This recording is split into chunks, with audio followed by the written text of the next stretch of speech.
All right, I'm here with Kris Fade. Yeah. How's it going? I'm good, man. Thanks for inviting me here. It's beautiful. Yeah, I appreciate you coming in. I know you're about to get on a plane. Yeah, 2 hours, but we're gonna get. I wanted to get this done. Yeah. I was jealous. I was seeing what you've been doing with your podcast. How you feeling it? This is on a different. Getting into it, yeah. I mean, I obviously prefer designing more, but yeah, I'm definitely getting used to it. Okay. Yeah. But it's good to come in and chat to people, that we work with, or people that wear our clothes, and Sure. kind of get an insight into their life and see how they came about things. But yeah, tell us a bit about yourself, what you do, and I'm an Australian boy, Lebanese background. Grew up in Sydney, Australia. Did a bunch of weird jobs until I found out what I wanted to do, yeah, which was radio. yeah, So I was a radio presenter, radio DJ in Sydney for about 8 years or 6 years. And then packed up my bags and got an offer to go to Virgin Radio, which is Richard Branson's company. Yep. He was opening up the first Virgin Radio in the Middle East. And they offered me the gig, and they said, do you want to go out there and help set it up and be one of the radio presenters? This was 11 years ago, and I thought, yeah, give it a go. yeah. And thought I'd go for a couple of years to Dubai, and now I've been 11 years in Dubai. Crazy. I've got my morning show there. It's called the Kris Fade Show, and so the most listened to radio show in the country.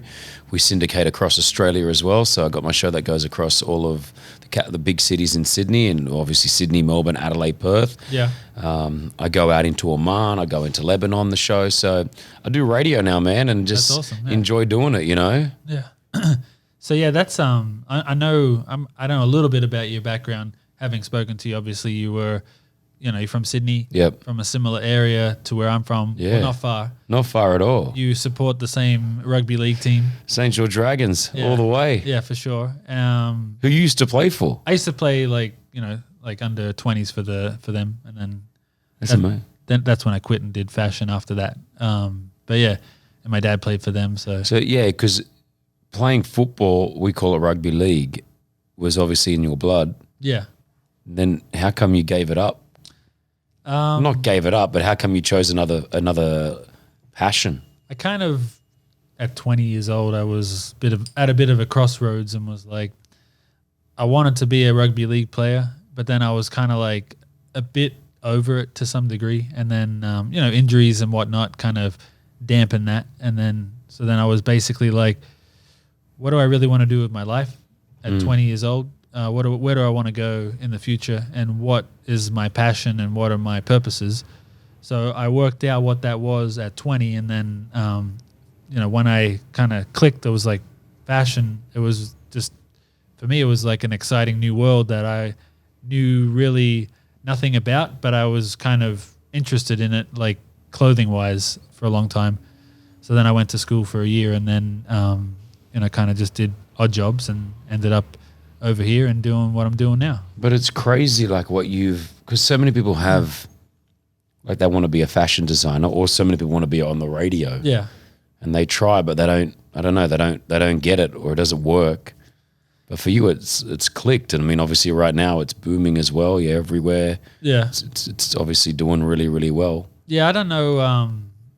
I mean, I feel like you have to have, some level of talent, and then you have to have some purpose for doing that thing, and then you have to have the personality to do it too. You know what I mean? So it's kind of like I had taste, I felt, and I felt like I had a point of view, and I felt like, I was just gonna. I just had belief that if I was gonna do something, I could do it. So this whole process was always going to happen. In my mind, it could be bigger. You know what I mean? Even now. So it's like, of course, which is good. Yeah. I was watching something the other day, and I heard Arnold Schwarzenegger tell a speech on stage, and it resonated somewhat, because he said, "Don't ever have a plan B." Yeah. He goes, if you have a plan B, it means that you're not focusing on plan A enough, and you'll always know that there's a plan B, and you won't push plan A enough. Do you feel that? Yeah, I actually was talking about this over the weekend. Really? Because I did an interview with Hypebeast, and we did a career day for I saw that. Adidas in Chicago with kids, and some of these kids want to be athletes and whatnot. And, being an athlete, it's a very, there's a slim chance of making it. But there's plenty of other careers that you can take around it. The message that we were delivering to the kids was that there's other avenues other than being a professional athlete that where you still get to relate to that, because I'm like, I went from being an athlete wanting to go pro and then kind of doing fashion and then going full circle and then getting an Adidas deal and being around all these athletes. So it's kind of like, full circle. You've seen it from the other side now. Yeah, you get to be around that without, I mean, obviously I would prefer to be one of the players, but I definitely like doing the fashion thing. But I always have a plan A, and that's what I'm going for. When I was playing rugby league, I was going to be the top in the world. That was my plan A. And what position were you? Center? Hooker. Yeah. Same with me. I used to play. Yeah. Yeah. Yeah. Hooker means, the other way of saying is dummy half, which doesn't even sound. I mean, they both sound kind of strange if you don't know the game. You don't know the game. Yeah. Daniel was a hooker, and then you were a dummy half at the same time. That's the positions. Yeah. So it's but yeah, I was just talking to Jenny about the plan A and the plan B thing because we're trying to tell these kids about a plan B, but I feel like that kind of takes the intention to get to that plan A a little. It kind of weakens it a little bit. True. Yeah. Yeah, the support net. But I don't know, when you started this, were you married with kids? No. I mean, it happened as I went. Yeah, sure. Yeah. Which I always think to myself, I meet a lot of young kids as well, what I do. And when I see someone that doesn't have that commitment of having a family or a wife or a family look after, right? I'm like, dude, this is your moment. Do it right now. Yeah. Like if you want to take that opportunity, this is the time to do it. Because when you do have kids, I've got 2 kids and, I've got responsibilities. You can't just pack up your bags and say, okay, I'm going to give up the 9 to 5 and I'm going to go do this.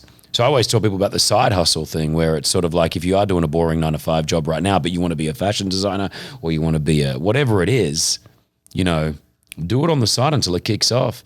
Online, how cool is online now? You can open up a little business and run it through your phone right now through a Shopify account and just see sales going through and promote it. Like you can run a business through your phone. I mean, that's what you're doing, right? 100%. Yeah. So my side, I kicked off basically a healthy snack company about 18 months ago in Dubai, and we started off with kids snacks, and now we're into the adult snacks and we're into multivitamins, and I've moved 800,000 units in the last 16 months alone. That's crazy. Which was an idea that I came up with. Yeah. Because I wanted to do it. Yeah. And I thought there was a sort of a gap in the market to find healthier, affordable snacks for kids and adults.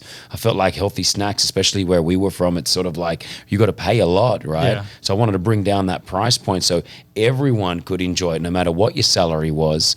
And I'm loving it now. I'm not only doing my radio thing, but on the side, and it's funny, on the side, it's turning more and more.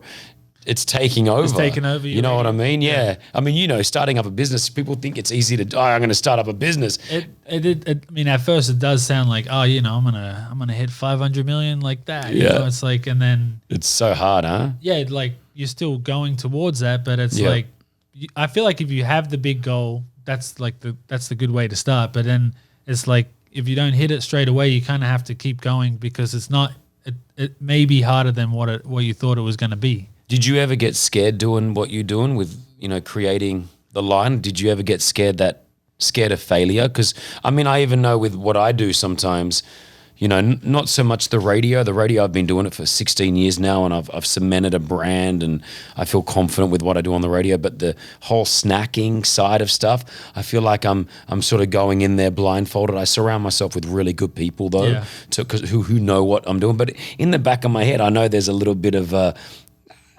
maybe scared of failure. Yeah. You know what I mean? Like, oh man, what happens if this just closes in next year and a half? What do I do?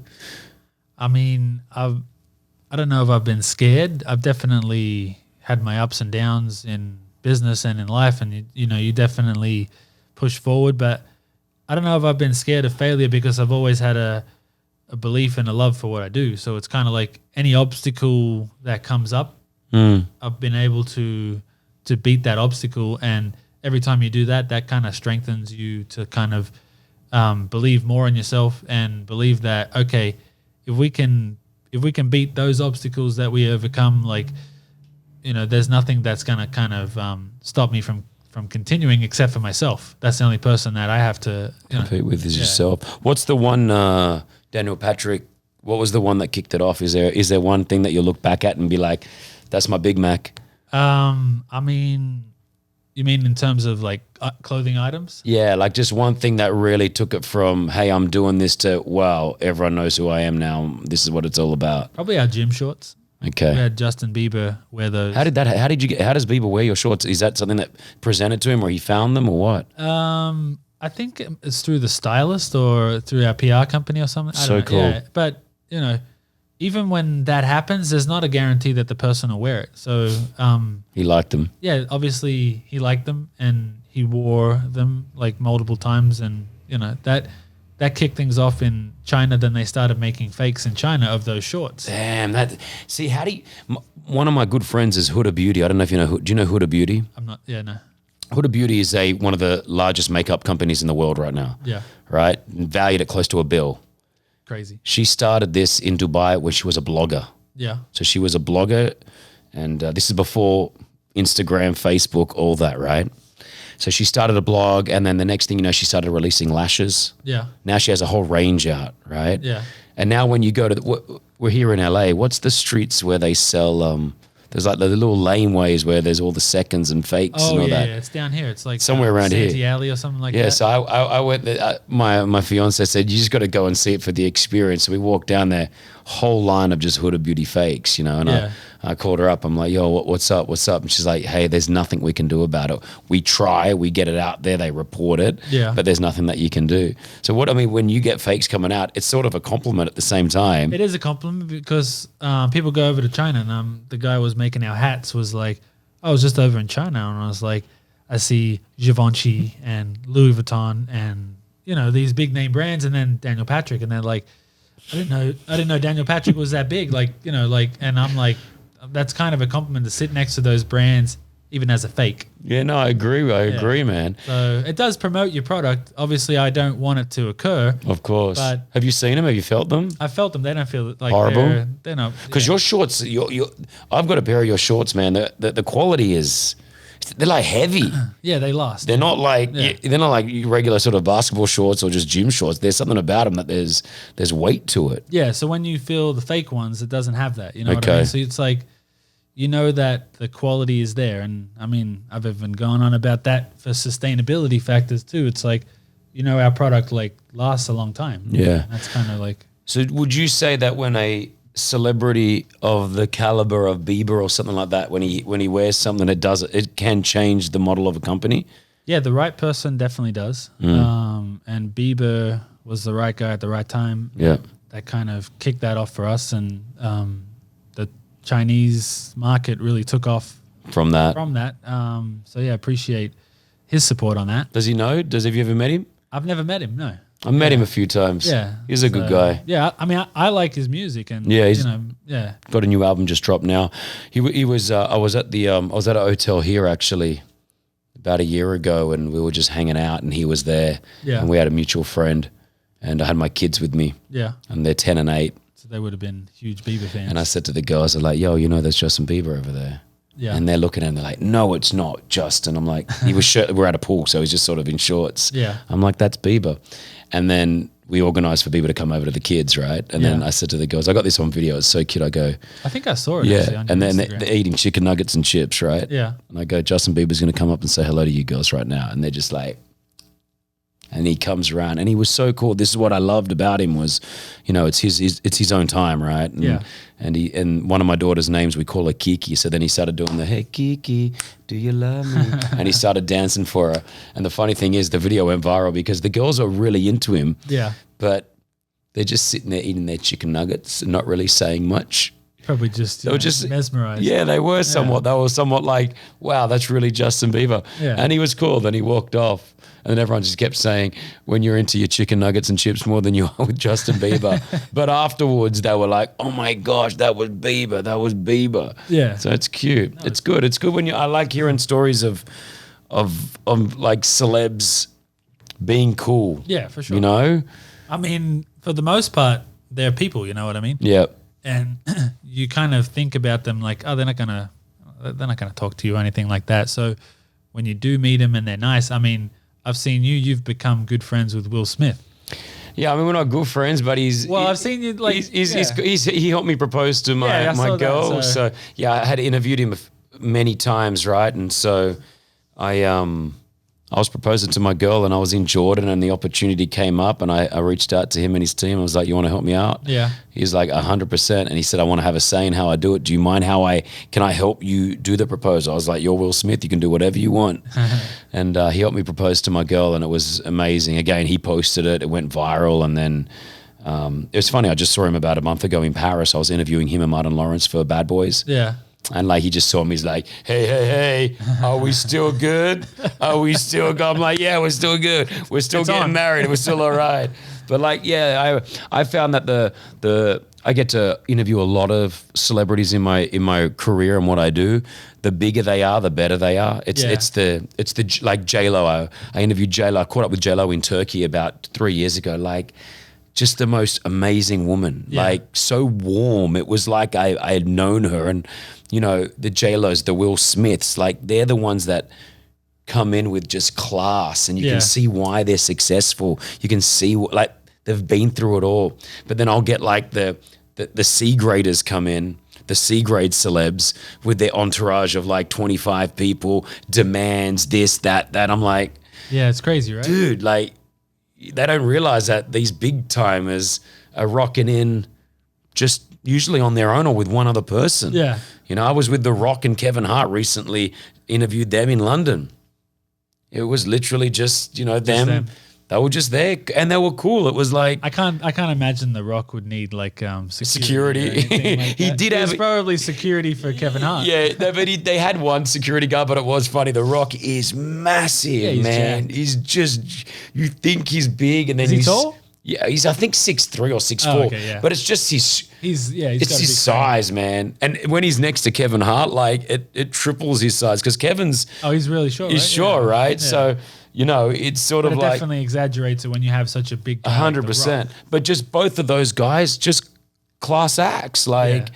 And you're like, this is why you're obviously successful. You've probably done this throughout your entire career from the beginning, just being respectful, getting the work done, doing it, which is what I say to a lot of guys that I meet, like younger ones wanting to come into radio or TV. I do a TV show in where I'm from as well. And it's sort of like, you know, people just want to come in, and this would be for you fashion-wise or whatever it is, a ball or whatever it is. They just want to come in and hit that level. Yeah. You know, like, oh yeah, I'm a designer, you know, or I want to pop now. What do I do? They don't realize there's work. The years before it, Yeah. getting it to where you got it, you know? The overnight is 10 years. Yeah. It doesn't have to be 10 years, but it's like, you know, there's definitely some sweat that goes into it before you hit the overnight success. 100%.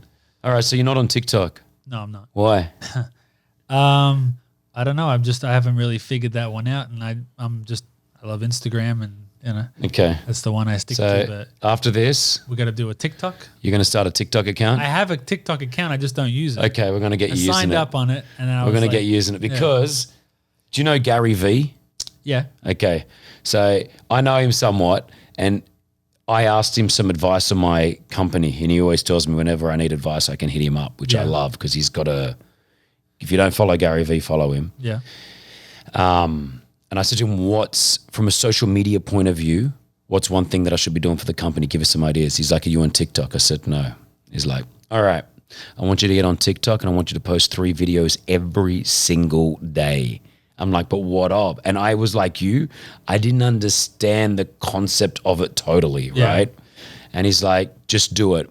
And I've done it personally on my own account. Yeah. And I've done it for my Fade Fit Snacks account. Any results from that? Dude, I've got 2 videos that hit 1 million views. It's crazy. I've never got close to that on Instagram. Yeah. The highest I ever got was 200,000. Yeah. And the video was 9 seconds, no edit, just me doing something with a selfie. Really? 600 and something thousand views. Crazy. It's crazy. I think the good thing about TikTok is it's not been commercialized yet. Not yet. So Instagram used to be great for me when it was the consecutive feed where it was like the algorithm where you can just sort of see what's going. Yeah, it's true. Like real time. Listen, I love Instagram, but yeah, you're right. Like I remember there was a girl came up on my feed the other day that I followed, and I hadn't seen her. I was like, have I unfollowed her? Yeah. But then I realized I just hadn't, her pictures hadn't come up for the last 2 weeks, right? Yeah. So I'm like, looking like a stalker now because I've just liked all the last posts that she's posted. But I never saw the feed. Yeah. It didn't come in front of my face. But now it will come because you liked it, right?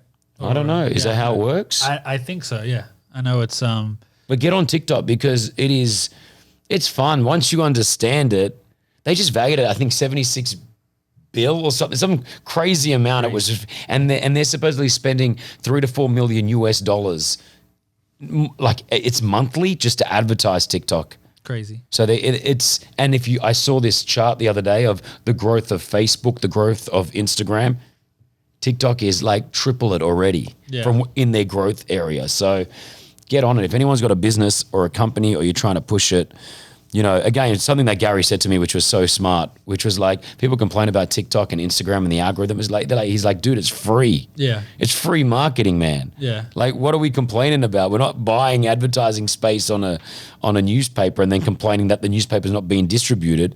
It's just there. Open it up, throw your content on and sell or promote. Yeah, I think that's the best way to do it for anyone starting out, because Instagram was how I started out and how I kind of got an immediate connection with an audience. Yeah.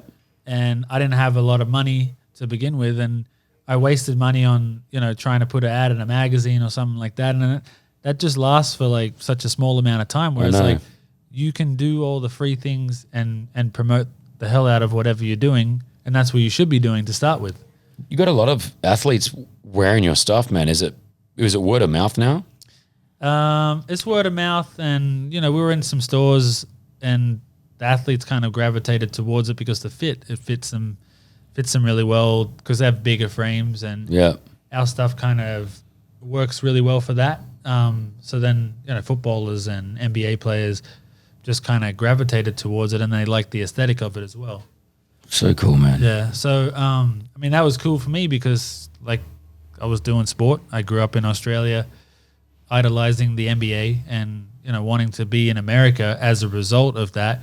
And then to come over here and eventually be having guys from the NBA wear my clothes. That's amazing. And then to making a shoe with Adidas and James Harden. And then to having James Harden wear that shoe on the court, you know. That's the biggest, like, that for me. And I got a, you know what's crazy? About a year and a half ago, I got a mate that's fairly high up in Adidas in China. Yeah. He lives in China. And I was talking about your products about 2 years ago to him. We were sitting at Disneyland here in LA. Yeah. And I was telling him about it because I only discovered you about 2 years ago, man. Where did you find us? I mean, do you know how I found you, which was crazy?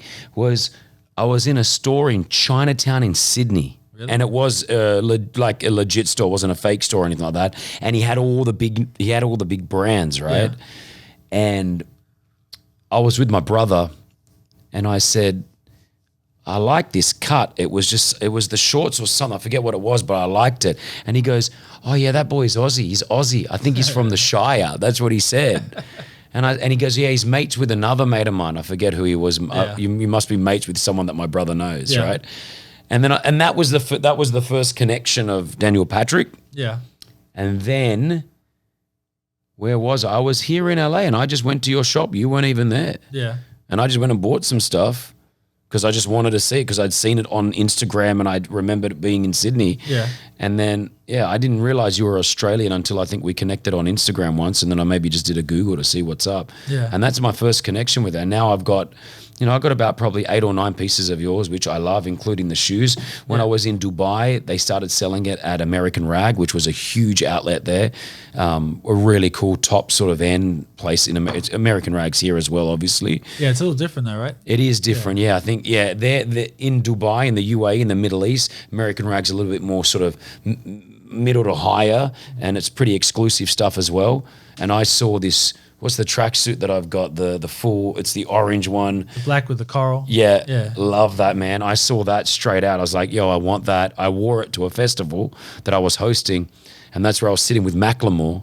Yeah. And I said to Macklemore, I'm like, yo, what do you think of this? He's like, yeah, I like it. What is it? And then he started asking questions about it. Yeah. And that was like, and everyone was asking me questions like, yo, what are you wearing? What is it? What is it?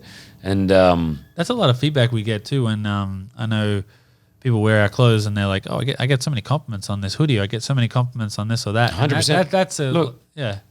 these shoes, it's like a conversation starter. Yeah. Every time I wear it, whoa, look at those shoes, man. What are they? You know? And then people like asking me questions. Where'd you get them from? What is it? I love them, man. They're comfortable. Just to let you know, they're comfortable as... when I bought them, I wasn't sure if they were going to be comfortable. They've got a bit of weight to it. And I thought, the bottom's a bit heavy, but they're so comfortable. Yeah, once you wear them in a little bit, a couple of times. I tell you, let me show you. I was wearing them, and when I first wore them, like, I remember getting my first little scuff. Oh, I hate when, and I was like, oh, man. And I used to go home, and now I'm just like, they're beaters. Yeah, they're molded into my feet. I wear them like 2 to 3 times a day. And funny enough, fluoro yellow, is that what the color is? But what's like that? Neon yellow. Neon, fluoro. Weird. It goes with everything. It does. Like, even you would think that it wouldn't, but it goes with everything that I wear. Goes with black really well. Goes with red. Goes with camo really well. So what's can I ask what's end game? Is there an end game for Daniel Patrick? Is there a game where? Is there a point where you stand up and you go, all right, that's it, I'm out. I did it. I did everything that I had to do. You're not saying you're quitting, but I've done it. No, I don't think there is an end game for me because this is my game and I don't really want to stop doing that, you know? So okay.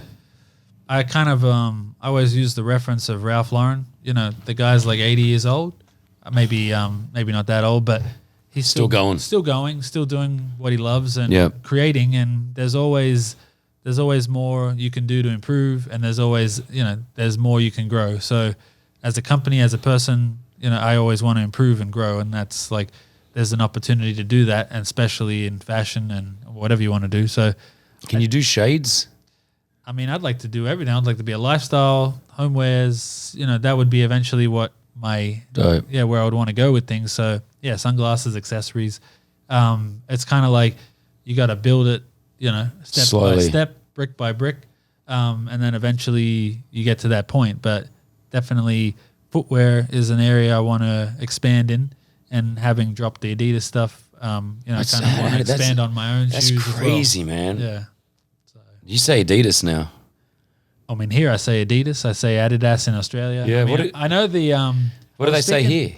Adidas. Yeah.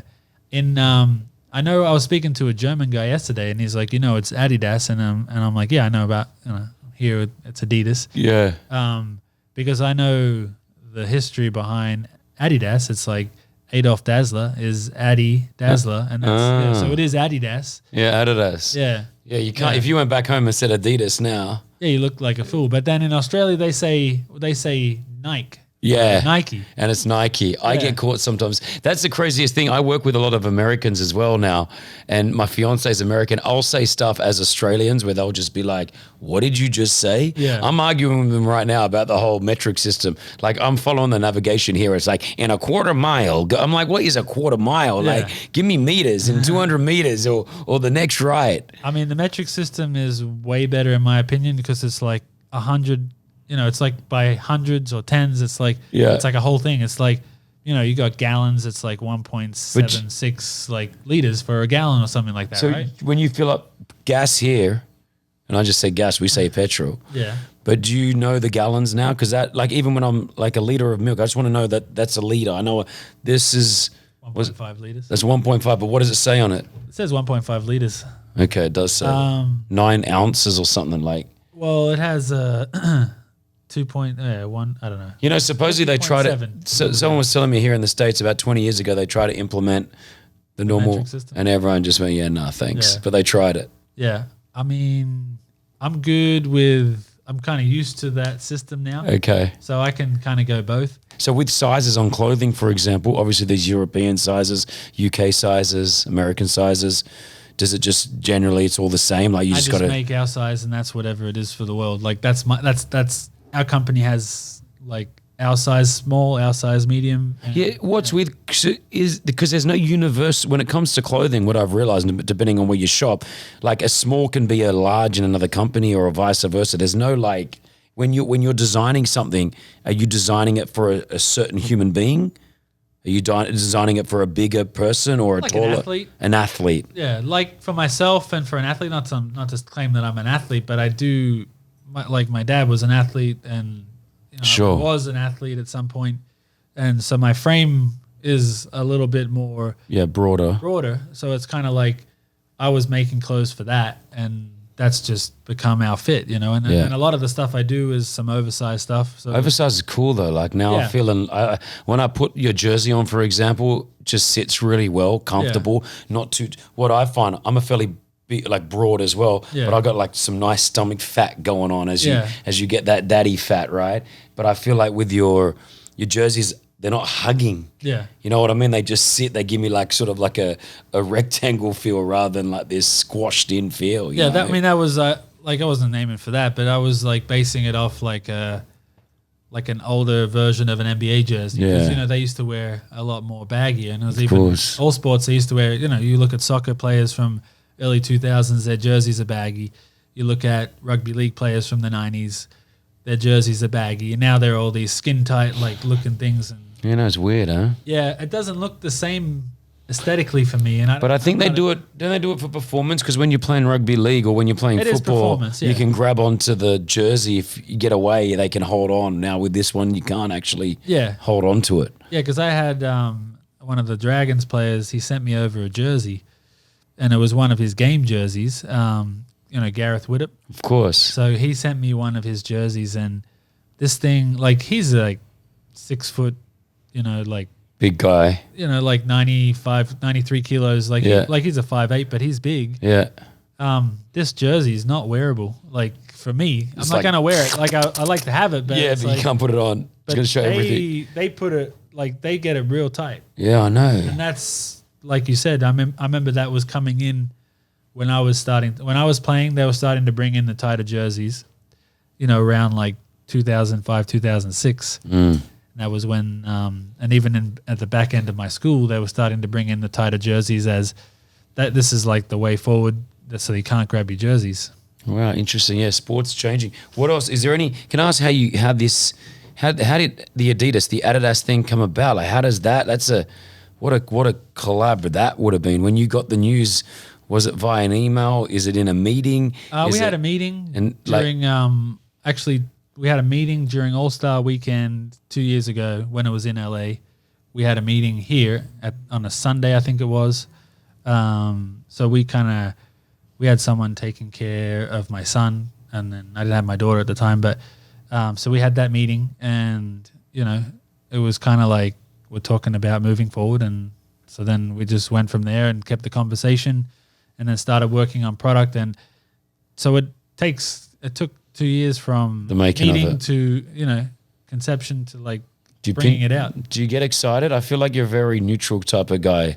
I feel like you're as in... My excitement, I'm excited about it, but for me... But like when you show your excitement, is that your excitement? You're like, I'm excited. Yeah. Like it's not like, you know what I mean? I'm not like a guy that's like, whoa, yeah. I mean, I do that sometimes. But okay. I'm more... Because for me, once I do something and then it's done, next. I'm looking for the next thing. Yeah. And I like to enjoy a success, but I don't like to dwell on it because it's like you can get caught up in that, but then the next thing is like where we got to be at. Like 100%. Yeah. So if you get excited about something, but you know that the next shot you take, you have to sink that shot. So it's like, okay, cool. Well, you can live in the past, but also enjoy the moment. Sure. Or you can enjoy the moment and then look to the future and see how you can get better. I hear you. But yeah, I could probably enjoy the moment a little more. 100%. That's huge. I mean, you'll look back. I'm sure you'll look back in this in many years and you'll realize how pivotal, how big that was. Yeah. One of the biggest brands in the world. It's Adidas. It's one of the biggest brands in the world. It is. Yeah. You know what I mean? When you put it up there, top. You know, so that's crazy. Well done. Congratulations. That is not easy. That even from my, from my snacking company, I'm doing a collaboration and it's on a different level, but I'm doing something called Adidas Career. Yeah. It's the laughing cow. This is $1 billion company. They sell cheeses, right? You would have, those red cheeses, the Baby Bells that we used to get when we were kids, and you have the wax in it. You take the wax off. I still get those now for my kids. So that's the company, right? Yeah. And so we've done a joint where you get half of it's their cheese and half of it's my snacks, and it's being joint packaged by them, and we're going into the market with it, right? So for me, it's that same sort of feeling. That's like the Adidas of snacks. Yeah, I mean, I don't know about that, No, but like, yeah. but that feeling for me was like, I was happy because I was like, man, I just created this brand a couple of years ago, and now the fact that when you get such a large company come and say, you know what, it's not a stamp of approval, but It's validating. It's valid, yeah, it's validation to say you're a real company, you're a real business, you're good. That we actually want to put our brand against yours together and go to the market. So what you've done with Adidas is huge, man. And I don't think you need any more doors open, but that will definitely continue to open up more doors. Yeah, and I'm like, I was just, I'm now that we've done the drop, and it's like, okay, cool, it's been successful. So I feel like now what's next? Like I'm trying to push the next thing because we do have a couple years of product already lined up. Wow, that's amazing, man. But I'm like, now that they've had some, numbers on the board. Yeah, the first drop was just like that, right? They flew? It did well, yeah. It did well. So basically now that opens more doors. And it's like, you look at, I kind of look at Yeezy. I'm like, that guy does so many things and he does so well with it, And so Adidas opens that door for him to do more and more and he gets more freedom. 100%. And I mean, I want to say, and I read an article somewhere that, Yeezys, like they really changed the game for Adidas when it comes to shoes. I mean, they've always been an amazing company, but like they took them to, I have nearly every single Yeezy in the box never worn, right? I was one of those guys that made sure I got it. I've got them in my wardrobe. They're all sitting there. I have never, ever done that for a shoe in my life. Yeah. Like I've never felt the need or the want to do that. He made me do that. It's like the Jordan of now. Yeah. Because back in the day, people would do that with Jordans. Yeah, 100%. Yeah. I remember. And yeah, I mean, it's funny because you got Michael Jordan who started a brand within Nike back in the 90s or back in the 80s, I would say, sorry. And then, that brand became $1 billion brand on its own. On its own, yeah. And now you have another guy he's from Chicago and he's created Yeezy. He's not an athlete, but he's the modern day version of that. Agreed. In to some degree. 100%. But he's created Yeezy within Adidas, so it's almost like that's the new Jordan. Yeah, no, I agree. I mean, I love the collabs. I wear a lot of Y3. Yeah. So I got a lot of the Y3 sort of feel as well, and I love that what you're doing right now I think is great. Will your shoe be, is it going to be one of those ones where it now goes off market and selling for double the price of what it was in stores? Do we know that yet? I haven't seen that, but Let's get that. I'm sure it's going to happen. That's also, it's like we were talking about with the fakes. It's like if you're on the resale market, then that's further validation. But I don't know if it's going to get to that. But it's just right now we'll see what happens. But yeah, definitely, I'm looking forward to expanding on the first drop. So cool, man. So cool. Yeah. Well done. Yeah, honestly, thanks. well done. Yeah. But yeah, for sure. So I know that you got your snacks. Are you putting that on Airlines? Is that something that you told me about that before? And we had a couple of deals with one of the biggest things when it comes to snacks is like a really hard industry. It's not easy. It's a big business though. Yeah. You make small returns, but you want to sell a lot, right? We're probably different. Yeah, volume's the big one here. So we just signed a deal locally with Starbucks, which is great. So we're going to be in a lot of the Starbucks across the region. Yeah, across the UAE, which is great, and hopefully across the GCC. So I'm basically what's the GCC? The GCC is like the Arab countries around it. So for us, I want to. United Arab Emirates is where home is right now, and that's where Dubai and Abu Dhabi is. Yeah. So that's the country, and then right next to it, Saudi Arabia, which is just one of the biggest markets right now. It is, gates are basically open. There's huge concerts going on. It's basically turned itself into one of the biggest upcoming markets in the world, right? And there's a lot of money there. So, and there's a huge population. So for us as a business, we're growing from, I want to get in across the entire Middle East. That's the aim, and then go from there. Go from there. The state. I mean, I just sent my snacks. I had some interest from a guy here who's got a good name behind him. Yeah. Who's interested in the snacks. So last night I was at FedEx and I boxed them all up and I sent it to him. He's in Florida right now, so nice. He's going to check them out and see what they're, because the States is a huge market. Obviously, with health. Health is already so prominent here. We grew up in Australia, very similar as well. We're a healthy country. We understand health. We know what to do. The Middle East it's emerging right now. They do get it, but not everyone gets it. Yeah. So for me, it's sort of trying to push a healthier option, more affordable. So we're going to get into an airline hopefully soon. I've actually got talks happening. And like you said, with Adidas, it was a 2-year process. It's a long process. Such a process, man. And like I got the word patience tattooed here, right? And got to apply it. man, you got to apply it. I applied that when I was going through a divorce, so I got that right after. Actually during the divorce, where I was like, just be patient. Things take time. But I apply that to really everything. Where I want it now, I want it tomorrow, I want it to happen. I get frustrated sometimes, even with my employees, the guys that I work with, like, why haven't we done this yet? What's going on? Yeah. Like I want to, and then I've got to take a step back and go, it's a process. We're going to get there. So let's just take that time, take the path. But at the same time, be assertive and make sure that we're ticking every single box. I don't like when I implement something or I get the door open for something to happen and then we haven't facilitated that. Yeah. You know, I'm always a guy that wants – do you use WhatsApp here? I mean, I use it with a few people I work with. Like everywhere except the States, because the States, you guys haven't really caught on to WhatsApp a lot. I mean, I know I do chat to a lot of people in the States, but WhatsApp around the world, man, especially in Europe and the Middle East, it's a game changer, man. It's just texting though, right? It's texting, it's video. So like I communicate audio notes now. Yeah. So you sent me one on Instagram. Yeah. So I just do that a lot. But in WhatsApp, that's what you do. So if I open up my WhatsApp, it's just, but the best thing about it, where emails are great. Yeah. But like, when you're WhatsApping someone, you get an instant.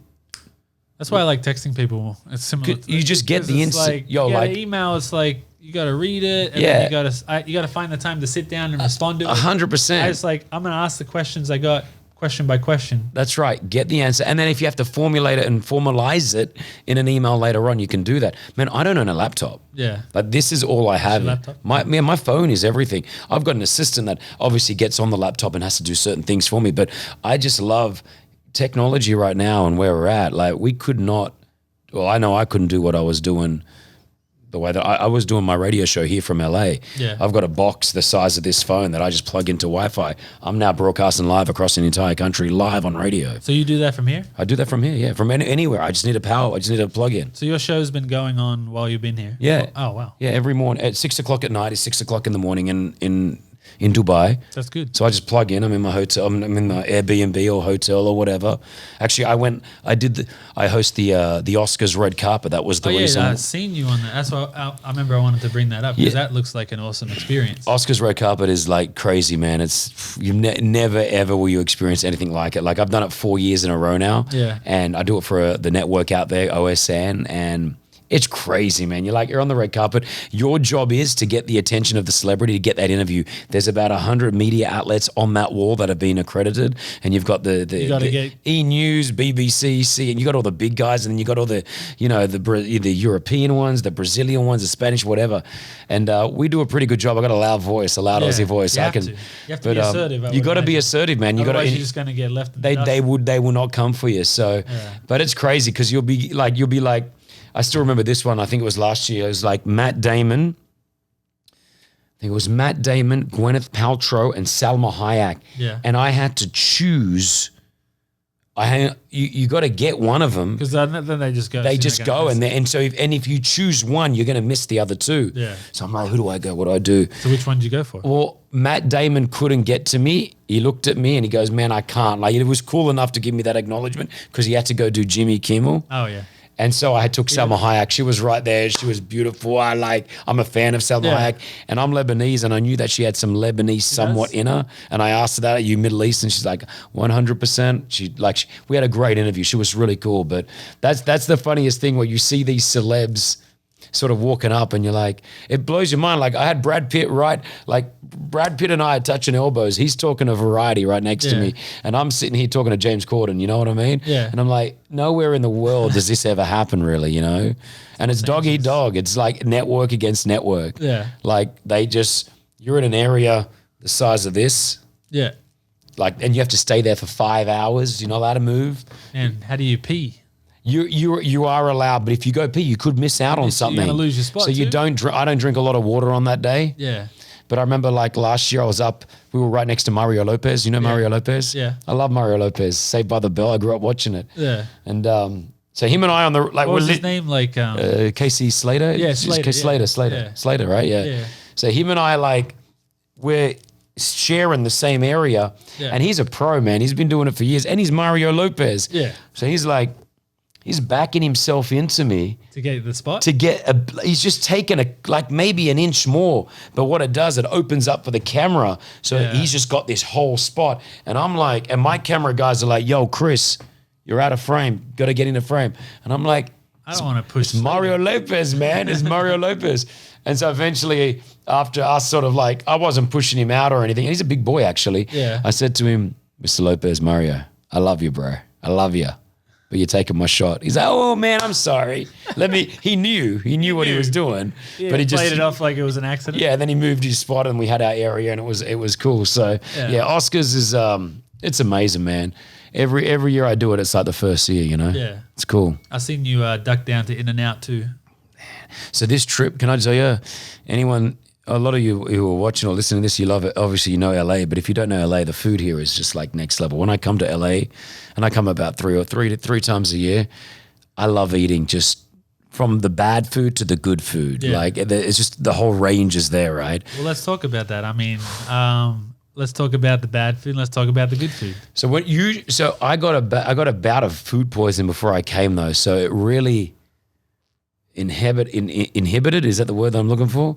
My eating, I couldn't enjoy the food that I wanted to eat, and it was frustrating, man. Because I know how that is, because I was on like a special diet for 4 months. Oof. And when you travel, you'd like the thing you like to do is go eat. Yeah.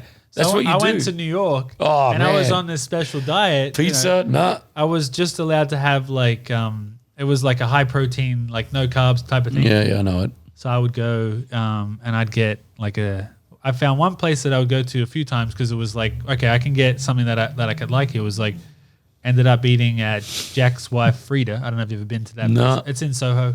One of my favorite places. So I got like steak and duck bacon and avocado. This is what I was like. You're allowed to have that. I'm like. It's like keto-ish. It's kind of keto. Yeah. I think you commented when I was eating that way. Yeah, man. Because I eat the similar. Right now, that's how I usually eat, is pretty high protein. It was a 4-month cleanse. So yeah. Anyway, so that was, yeah. But like, so coming here, In-N-Out, I had for the first time yesterday, but I was dreaming about it every single night. Now, In-N-Out is, if you're not from LA, or globally, In-N-Out has got a name now, right? People know In-N-Out Burger. I think in Australia they had a pop-up in King's Cross. They have pop-ups everywhere. They had a pop-up in Dubai. The reason why they have the pop-up, from what I understand, is they want to keep their global license. They need to operate in certain countries, even if it's for 12 hours. Yeah. So they have to operate. So they'll do pop-ups around the world so they keep that global license so you and I can't go open up an In-N-Out Burger in Sydney. Oh, yeah. You know what I mean? So it's smart. They should open one. They won't. Company should. They won't. They you know, but they're not even on the East Coast over here. No, they're very, I know that like sheikhs in Dubai offered lots of money for them to open up in Dubai, because we've got Five Guys and Shake Shack. We've got everything. We got in Dubai. We've got Shake Shack's good. Okay, so straight out, Shake Shack's my favorite burger. Yeah. In-N-Out, I love it for the hype, and it's a good burger. But it's also a third of the price too. Yeah, man, right? It's so good value. How do they do that? I don't know. It's like... But I'm not into the fries. Huh? I don't like the... I like the fries. Do you miss chicken salt? I love chicken salt. Do you have it here? I don't have it here. So I just came back from Sydney. If you don't know chicken salt in Australia, it's like you put on fries, you put on anything. So I just bought like literally 7 buckets of chicken salt, brought it back with me to Dubai. I am putting chicken salt on everything. So good. But that's what I feel like In-N-Out fries need. Chicken salt. Yeah, Chick-fil-A is amazing, obviously. Taco Bell we don't have in the UAE, so I get that. Yeah. I get my fix there. Just everything, man. American food is just like, the good thing about living in Dubai, we have a lot of it, like Cheesecake Factory and all that. But, you know, man, I just love to indulge. I usually try to drop about 3 kilos before I come to the States. Just to give you that. Knowing that I'm going to put it on. Yeah. But this is the first trip where I've lost 3 kilos because of my food poisoning. I wasn't eating. So we were going out. A gift and a curse. Yeah, I know. I'm like, yeah, at least I'll fit into my clothes a little bit better. But then the food here is amazing as well, man. Like the healthy food, like just walking into Whole Foods or whatever and just seeing the selection of when it comes to healthy products is crazy, man. I think in Australia they need something like that. Agreed. They don't have a Whole Foods, and I think if Whole Foods opened up there, it would do really well because it is like it's a nation of like people that are into health and what I love is activity. you go to the counters here and you're like, okay, if you're gluten intolerant, you're okay. You got your gluten free stuff already there, and it's a huge. If you're vegan, like paleo, keto, everything, covers everything. Everyone's covered. I love that you can go into Burger King and get a Beyond Burger, like tastes amazing, and it's not meat. It's got that option. Never tried one. Haven't you? Dude, I went vegan for 33 days. Oh, you did? Yeah. How'd that go? Really good. Yeah. Like I can see why vegans are vegans. I'm not a vegan anymore. I really like meat, so I'm like same with me. And I purposely did it, and I only wanted to do it a month, but I did the 33 days. And I was doing this on my radio show, and I had to like really state that I was only doing it for a month, because as soon as I started doing it, the vegans were like, "Yeah, we've got one," and I became like I felt like I was a spokesperson for them, you know what I mean? Yeah, and I kept saying like, "Yo, guys, I'm dumping out of this soon. Like, don't get angry when I'm not a vegan." And so, but man, I felt and legit, I felt more energy. My skin was better. I didn't drop any weight, but I was less bloated. Yeah, and it felt good. Like it did feel good. It felt good for the month to do it. But yeah, but now what I've done is I've reduced my red meat. Yeah. So I have red meat maybe like once a week now, where I used to do it like 3 times a week. Yeah. And I have like, I basically have like chicken or meat maybe once or twice a week, and the rest is pretty much sort of like not a vegan diet, but just sort of more vegetables and that. I think it's important. Yeah. Yeah, Like- definitely need to have your vegetables. And yeah. Look at us talking about our vegetables. Have you, I just did this for the first time. Let's get real. I just did a colonoscopy. Do you know what that is? It's where they Shove a camera up your ass. isn't that? Well, I was thinking of colonics. No, it's not. Okay. People get confused about it. Yeah, sounds No. similar. Yeah, it does. It does. It's the same sort of process. They're shoving something up there. Yeah. But I had to do a colonoscopy, and if you're over the age of, and I'm not at this age, but I had to do it because my grandmother died of colon cancer. Oh, okay. And it runs in the family. So they wanted all the kids to get checked out, right? But you usually got to check it out, especially if you're a male, when you're around 45 and up. Yeah. And you got to do it like it's mandatory. Yeah. Like if you're around that age, do it. And they put you to sleep. You got to drink this horrible thing the night before, and it's not fun. The night before is horrible. Yeah. Because you got to drink this thing and then it just empties you out. The process is not bad. They put you to sleep. They shove a camera up there, and they basically see if you've got any of these polyps. Yeah. And a lot of the time, like if there's 10 people in a room, at least 3 or 4 people have polyps in there. Those polyps can turn into cancer like that. Yeah. If they see it, they just take it off, and then you don't get colon cancer. It's the 3rd killing cancer in the world. Crazy. It's crazy, and men don't do it. Men don't want to do it because I mean, that sounds kind of invasive. that's why men are like, that's why men don't get their prostate checked. They're like, oh no, doctor shoving that in there. But like, it's a lifesaver, man. Yeah. Especially when you have kids like you and I. Yeah. Like when I had to do it, I was like, oh gosh, here we go. But I did it. Touch wood, the results all good. But I got to do another one in 5 years. So every 5 years you got to do it. Will Smith just did one. Oh, he did? And I think they found a polyp in there, and they had to clear it out. Like the doctor who I was spoken to, he was frustrated. I go, why are you frustrated? He's like, we're telling you do this thing. We can see, take it away, and then you're good. And handle it. Done, gone. But people don't want to do it. It grows into cancer, kills them. Yeah. He's like, for a doctor, it's frustrating Yeah. that we've created this technology where we can get rid of a cancer basically before it happens. Prevention is better than cure. Yeah. But we just are like, yeah, we're busy. Yeah. You know what I mean?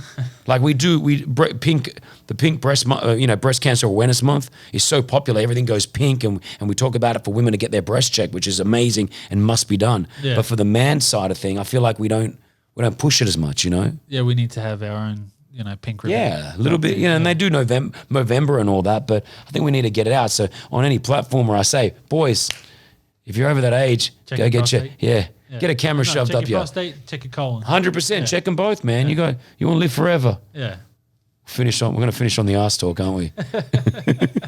It's a good note to finish on. Yeah. It is. Why not?